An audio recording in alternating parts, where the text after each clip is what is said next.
X-Men 97, episode 7, Bright Eyes, and a pretty good episode. This has probably been one of the best episodes because it kind of follows one storyline. There's like a little storyline with Jubilee and not Sunfire, Sunspot. And it's like, okay, we get it, the same old, oh, X-Men gotta hide it from your parents because they think you're gay. It's stupid. It's a dumb storyline. We've done it 10 million times. We don't need to do it anymore. But the main storyline with Rogue, while I disagree with the things that Rogue's doing and I disagree with how she's handling it, at least there's some drama and it's actually kind of interesting to see. So we open up and we have Gambit's funeral. Nightcrawler's little eulogy is kind of weird. I don't know if I like it or not. It's just almost like I don't know. Did it almost feel a little weird about this eulogy, and he doesn't say anything about God or Jesus or anything, and he's like a devout Catholic. Come on, Nightcrawler. You don't need to be secular. You can just say what you believe. You're a priest. So it's nice that his little Bayou buddies are there, which is fun. But Rogue isn't there. And Jubilee's like, what the hell? How could Rogue not be here? And we're seeing that, everyone agrees in the way, which I do believe. A lot of people like to pass judgment on people for like not being, not crying enough or not being upset enough. Everyone has their own grief in completely different ways. You don't know how you're going to handle it till it actually happens. I'm big on being at the funeral. Some people can't handle it. I think it's lame, but that's their choice. So we cut back to Rogue, and she's like flying through the desert and starts attacking these it's like a military base facility. And she's like busting things up and destroying probably billions of dollars worth of equipment. And there's some, like, I guess this is where they keep superheroes, like super people, locked up. And the one guy's like, oh, this place can hold the Hulk. She can't break in here, but she breaks in there. Rogue isn't as strong as the Hulk. that is a little wacky to think she's that strong. But I guess she's trying to find Trask because, he's the one who makes the Sentinels. Obviously, he has something to do with this. Then we get Cyclops talking to President Kelly. And Kelly's being a little dismissive of everything. And he's like, we need more search and rescue there at Genosha. There could be people that are still alive. And he's like, oh, we can't devote any more. The UN can't give you any more money or resources. And he's just being very condescending and really crappy with Cyclops. So Cyclops like, hey, we got to do it ourselves. They go to Genosha. There's like, the refugee camp of the people that are still alive doing triage. If you want to see the greatest representation of emergency time triage, even though the movie Pearl Harbor, it's not a very good movie, but the actual attack on Pearl Harbor, the way they were doing triage is the most heart-pounding, unbelievable when things are happening and you have to say, okay, this person, he's too far along, just give him some morphine, let him die, I can save this person. That it is the most heartbreaking thing in the world to like pick and choose who's going to live and die. I wouldn't wish that on anyone. But that's what this lady was going through. And this news reporter lands. I guess her and Hank have a little bit of a relationship. And, it's like, oh, come walk with me, Hank. We got to talk. Get back to Rogue. She's flying through, like, I don't know, like Winterland. I don't know where the heck she is. We see a giant shield come down, and it's Captain America. And he's like, Rogue, stand down. We have to do this. This is a military operation. But he allows her into the base, and he shows her the secret underground tunnel part and everything, and he's talking to her. And he's like, hey, we were hunting this down, too. This isn't just a mutant thing. This is for everyone. This is a black guy on humanity, not just mutants. We're going to try to get this guy. And then Rogue's like, oh, let's go down to Mexico. I guess that's where the last known where he was moved from. It's like a facility in Mexico. There's like this group called OZT. I have no idea who this is. And neither does Captain America. It's like, I have no clue who this could be. Then Rogue's like, okay, let's go down there. And it's like, we can't just go down there and beat up people and take it. Oh, you're not with us. And then she like does the most little bitch move ever and like takes his shield and just like chucks it. Like, what a little bitch move, Rogue. Really? Seriously? So stupid. Then we get the little bit of a B plot. It's very short. Nobody cares. What's his face? Sunspot doesn't want to tell his mom that he's a mutant. But then Jubilee's like, hey, you need to tell your mom you're okay. Like, you don't want your mom thinking that you're dead. And he's like, oh, okay. She kind of talks him into it. Go back to Beast. Beast is starting to be disenfranchised with it too. He's like, I didn't like your reporting, how you were framing us, how then look what happened, and now we're just another news story to you, which is unfair, but it's how Beast feels right now, which is, you can't deny the way somebody feels. Like, you can't tell them, hey, you don't feel that way. But A lot of people died. This is a big tragedy. It's tough to try to say, oh, sympathies, but what are your sympathies? What have they gotten us? It's awful. It's a terrible situation. Rogue becomes an illegal immigrant of Mexico and start beating up Mexicans. Like that, she's the most base character ever. She flew to Mexico and is beating up Mexicans. She sees what's his face. He's there and he's like, oh, you can't do nothing to me. Oh, you can't beat me. I guess he's working for someone who's like above. Like he's not even working for the government. He's working for someone above the government. Rogue's like, I'm taking you in. Oh, you can't use your mind powers on Jean on me. It's not going to work. It's like, oh, I'm not going to do that. I'm going to just absorb you. Now she can like take your memories and stuff. So she's doing that to him, having like flashback, like, seeing the things that he saw. And I think I see Nimrod there for like a millisecond. And that was like a super sentinel from the few like Cable's time. So cut back.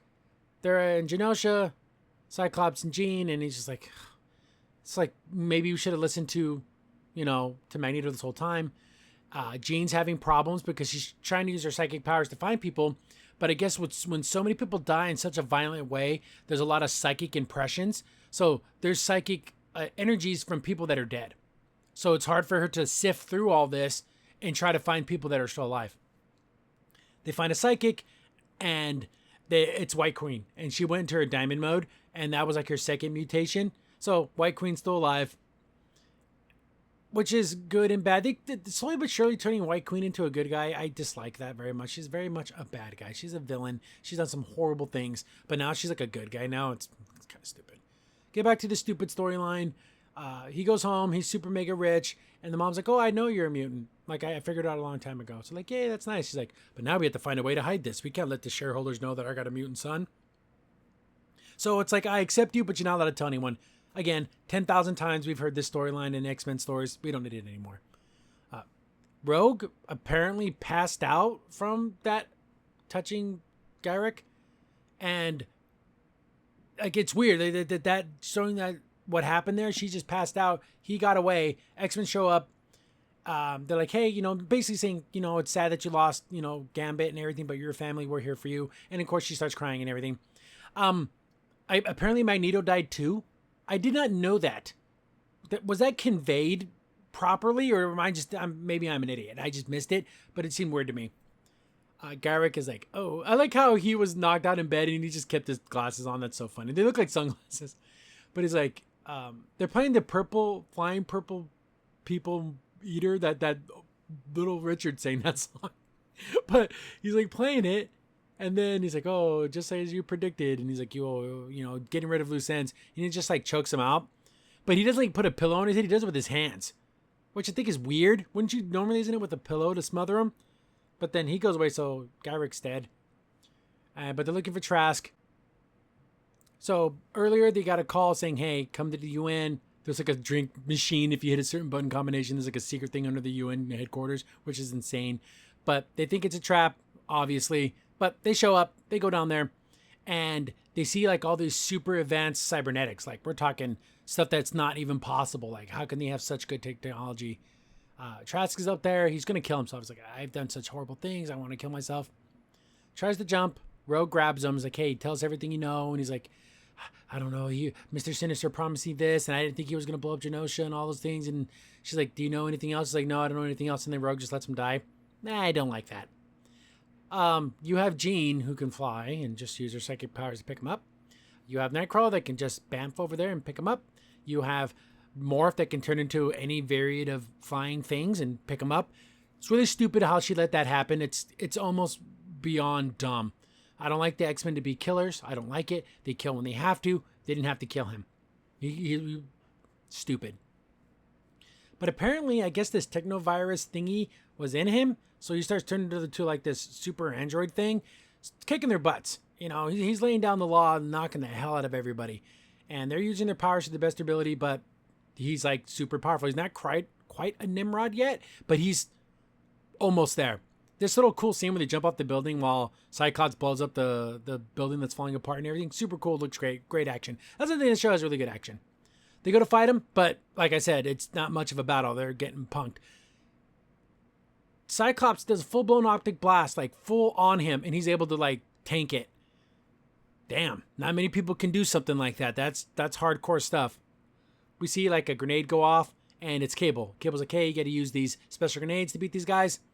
And then this Jean reads his mind and realizes, oh, that's Nathan, but that's Madeline Pryor's son, not necessarily her son, but it's her DNA. So it's weird. That whole situation is super strange. Cyclops figures it out, but he's like, we don't need to worry about that right now. You know, long time no see, Daddy, but we need to stop this because if we don't, there's not going to be a future at all. Mr. Sinister's in cahoots with this guy, the guy who killed Gyrick, and I don't know who this is. I'm drawing a blank on this character, but he has like an affection, like he just loves that song, the one-eyed, one-horned, flying purple people eater of all songs. But he's like talking to Mr. Sinister, and they're kind of having a back and forth about like who's a better villain. And he was able to hijack a satellite, and then he got that message from the Shi'ar Empire. He knows Professor Xavier's still alive. He's like, oh, the X-Men are hiding this from us. I don't think the X-Men know he's alive.